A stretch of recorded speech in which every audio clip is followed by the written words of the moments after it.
Je te disais, avant moi de venir même voir Réalité, c'est vraiment Johan Joubert que je suis allée voir. Parce que je fonctionne à l'instinct.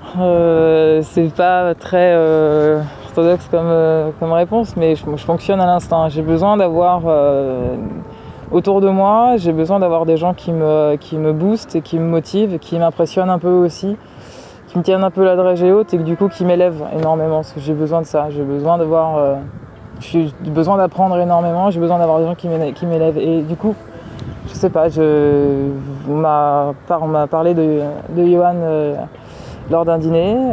Je suis allée me renseigner, après derrière forcément je suis allée voir, je suis allée chercher et puis je trouvais vraiment beaucoup de points communs sur la philosophie, sur les engagements, sur l'envie d'entreprendre, sur les notions de risque, sur la notion de valeur. Je sais que quand je dois aller voir quelqu'un et je vais préférer, je me suis pas trompée. Donc après, en plus il se trouve qu'en plus ça fait j'ai la chance d'avoir vraiment avec Nutri7 et Réalité deux partenaires en plus qui sont hyper complémentaires et que je suis fier de représenter en plus parce que j'adore ce travail, et ces deux partenaires en plus avec lesquels je peux construire mes escales, avec qui je peux vraiment avoir un dialogue. C'est quand même drôle, c'est mes cartes de visite et j'avais marqué faites ta vie un rêve et tes rêves une réalité, Antoine de Saint-Exupéry. Ça m'a beaucoup fait marrer quand je l'ai donné à Johan.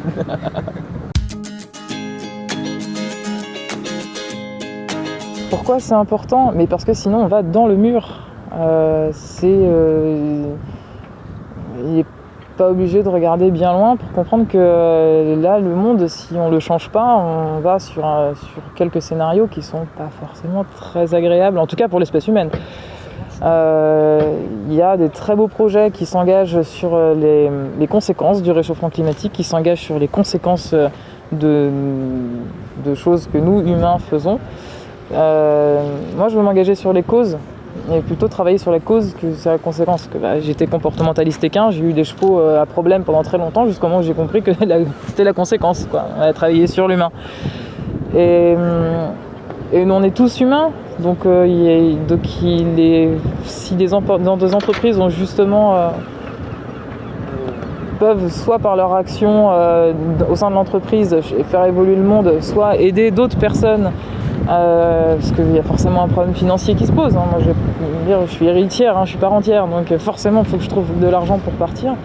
Donc si des entreprises comme ça veulent dire ok, déjà on a notre travail, on fait évoluer quelque chose, mais en plus on peut aider pour faire évoluer, faut forcément que c'est important. Le monde est fait de partage. Sinon on est égoïste. Il n'y a pas d'intérêt à être égoïste.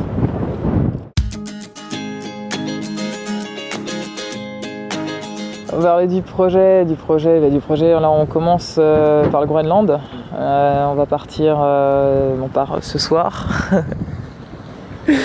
Alors ce soir, on va avoir une vingtaine de jours de mer pour aller jusqu'à la pointe sud du Groenland en fonction de l'équipage, parce on part avec 5 funambules qui ne connaissent pas la voile, qui ne connaissent pas le bateau.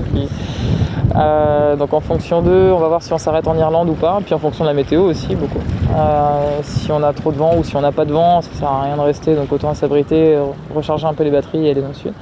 Après on ira en Islande, on repartira par fin septembre pour arriver probablement vers le 17 octobre à Ouessant, en faisant un petit stop par les îles Féroé, je pense. Donc ça va être 4 mois de mer. C'est rare maintenant les bateaux qui embarquent en fait pour 4 mois. C'est rare les gens maintenant qui partent vraiment longtemps pour 4 mois. Les courses elles sont tellement rapides maintenant qu'on part plus 4 mois en mer. Donc là, vivre à 11, 15 en fonction des escales, dans un espace, dans un environnement qui est quand même assez confiné. Ça va être une expérience. Ouais.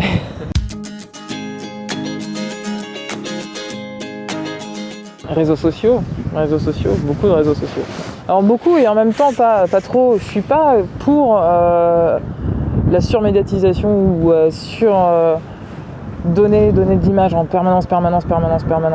Déjà on peut pas, financièrement c'est impossible parce qu'on est quand même déjà, on a un satellite, il n'y a pas beaucoup de satellites au Groenland, du coup on a un iridium qui permet de diffuser de l'image, mais c'est très long le chargement pour une vidéo de 3 minutes, c'est quasiment 2 heures de connexion, Donc on va faire un petit film toutes les semaines de 3 minutes. Beaucoup de photos, beaucoup de textes. Beaucoup de mes équipiers veulent écrire, ont besoin d'écrire ou de dessiner ou partager ça en vidéo. Donc nous on a un médiaman à bord qui va filmer. On va redonner après. Si on peut diffuser encore plus pendant qu'on est au Groenland, on le fera encore plus. Parce qu'on a de la 4G là-bas et on pourra se débrouiller un peu mieux. Et l'Islande sera un peu plus simple aussi. Et ouais, surtout beaucoup de photos. Après, c'est les documentaires qui vont être faits pendant les escales, mais les documentaires ne vont pas sortir avant quelques temps. C'est toujours le problème avec la télé, ça a toujours un décalage. Donc forcément, pour l'instant, ce sera beaucoup les réseaux sociaux, le site internet. Et ouais, enfin. Je te l'avais promis, hein. Il y a 3 ans, je te l'avais promis.